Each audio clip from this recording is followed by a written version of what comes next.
Phenomena 42. Sensory isolation. Frequency. Unknown. Effectiveness. Unknown. Danger. Unknown. Water was never my strong suit, even in the front rooms. All my life I remember my friends and family splashing around in pools, playing in waves at the beach, and riding huge thrilling water slides. But I never did.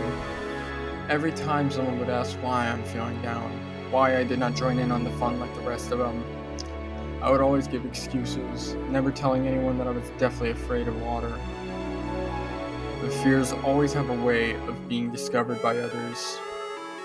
One fateful day, a video of one of my freakouts entering a hot tub was published to the internet. Everything changed after that. I was the laughingstock of the whole school. Everybody called me Salt Girl, Scaredy Cat, and others. I lost a whole bunch of friends who immediately joined in on the crowd and began to bully me. I slowly began to distance myself from the others, hid out from public events, and kept to myself within the school's bathrooms. I developed depression, crippling insecurity, and my self-confidence was in the toilet. I still remember on the exact moment that I entered the backrooms, I wished for everyone, for the ground to open up, for me to disappear from this world, and for everyone to forget that I even exist. And my wish seemed to have come true, as in the next moment, the only thing I felt was a sensation of falling before landing with a damn thud. At that time, I considered the backrooms a blessing, even with hordes of incomprehensible horrors lurking around every corner. All the people I met, more specifically, came across, did not care about me, or even made fun of me. They were just trying to survive like I was.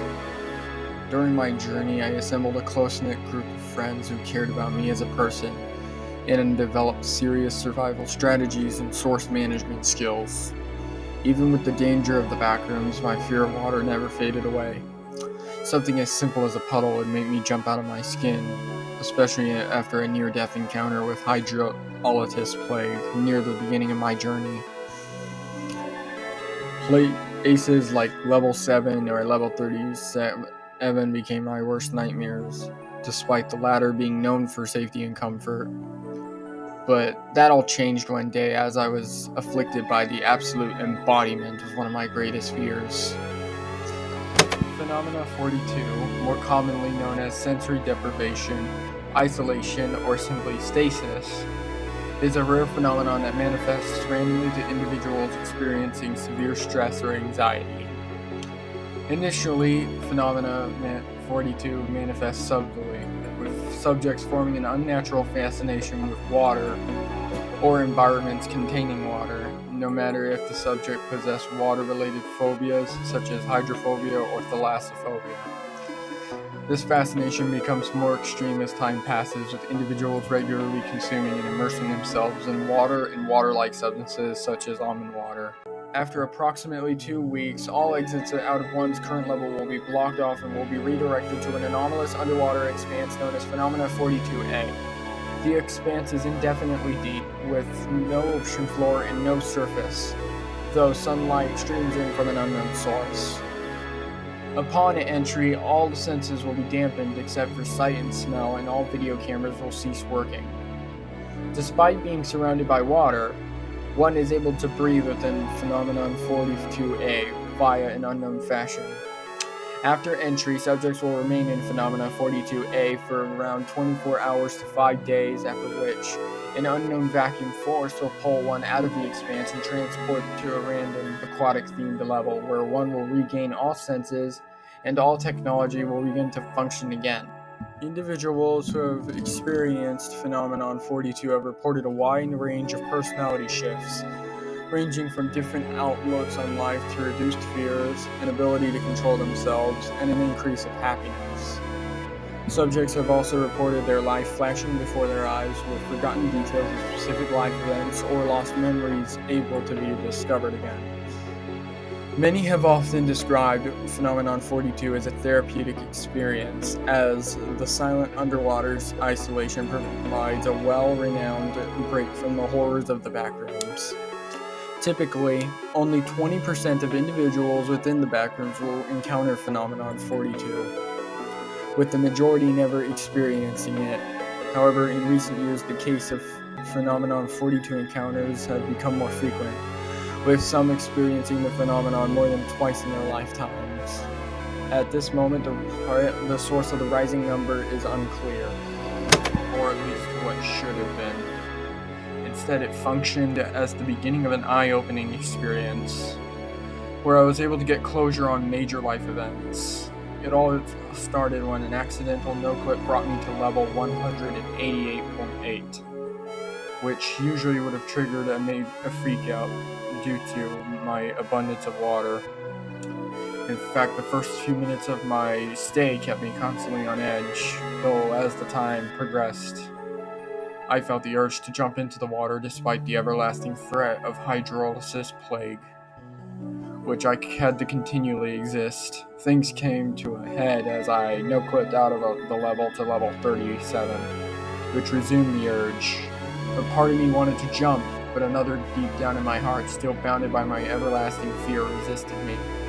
Despite the attempts to resist, I completely ignored my fight or flight response and dove straight in. The water felt refreshing all around me, and even though my body told me to get out from years of training, I wanted more. Aquatic levels, where I once avoided, became my new favorite levels. I constantly spent long periods of time within hot tubs and pools, and my fear slowly dwindled little by little. So as I opened the unlocked door in level 1, usually leading to level 2, only to be greeted by a massive expanse of water, I did not run away from it. Instead, I accepted it, seemingly knowing that it was good. As I floated within the water, it pulled me in deeper, eventually putting me into a trance-like state. All my senses were muted except for sight and smell. Despite being surrounded by water, I was able to breathe normally. Eventually, my life began to play out similar to a movie. I saw the typical staples of my life. The fun I missed out on, the relentless bullying, the moment I entered in the Backrooms, my first time encountering an entity, and the friends I met along the way. Typical stuff. One thing I did not expect to get was the experience that gave me the everlasting fear of water. I never remembered how or what happened to make me so afraid of water. I always thought I was born that way. However, that was not the case. I was present in a large fishing boat. A shoreline was visible to my left, though the only expanse of ocean was visible to my right. The tide around me was choppy. The sky above me was sunny, with no clouds to be seen. On the boat were 5 other people: my mom, my dad, and 3 other girls, one of which I recognized instantly. My older sister. Now, I always knew I had an older sister. She was the emergency adult whether my mom or dad would go away. Her face would be etched into the back of my mind. She died when I was 6 years old, but I never figured out how. I recognized the 2 girls accompanying my sister within the boat as her friends, who she would invite over while babysitting me. They were not too close to her, since she officially met them 2 months ago, before the current moment within my memories. They did not like me, with them constantly saying that I was an ugly baby. The boating trip was pitched as a family trip, away from my sister to get to know her new friends more, and for my family to have a little break away from home. Since they could not find a nanny to babysit me, I came along. That was their biggest mistake, as they'd end up scarring me forever. About an hour into the trip, my sister's friends decided to play a prank on her by pushing her into the water. As my sister was looking over the edge of the boat, one of the friends went behind her and pushed her in with a shovel, and she fell into the water with a splash. Even though she knew she was not able to swim, they still assumed the life vest she had on would keep her afloat until she was rescued out of water. However, they were very, very wrong, as the life vest was not inflated properly. I watched as my sister struggled against the waves before going under. Her friends suddenly realized she was gone, and they were mortified. They ran to my parents for help, and my dad offered to try and save her. He jumped in the water after her. My parents rushed me into a side room, but I crawled and watched through an adjacent window. Out of that one window, I watched on, and about 10 minutes later, I saw my dad reemerge out of water with my sister's unconscious body. Despite our attempts at resuscitation, she did not wake up. Even as she was rushed to the hospital, the doctor stated the one thing that we did not want to hear. She was dead. Immediately, the friends ran out of the room crying. I saw my parents crying, and so did I. From then, I developed a fear of water, assuming that the water was going to kill me, just like what happened to my sister. They say the brain gets rid of traumatic memories if it is too hard for one to cope with, and I believe that was what happened to me. Hence why I did not remember what happened on that day. After the movie of my memories ended, I felt a strong pull, and I woke up in level 399, specifically within the Neon Natatorium. Now, even though I still express mild apprehension when I see water, old habits die hard after all. And I am no longer scared of water, and I am not afraid to pass through aquatic levels as my journey progresses. I have finally gotten closure on my life, and I know I made my older sister proud. I believe the Backrooms finally allowed me mercy from its constant trials and tribulations, while also giving me an opportunity to overcome my deepest fear, and for that I say, thank you.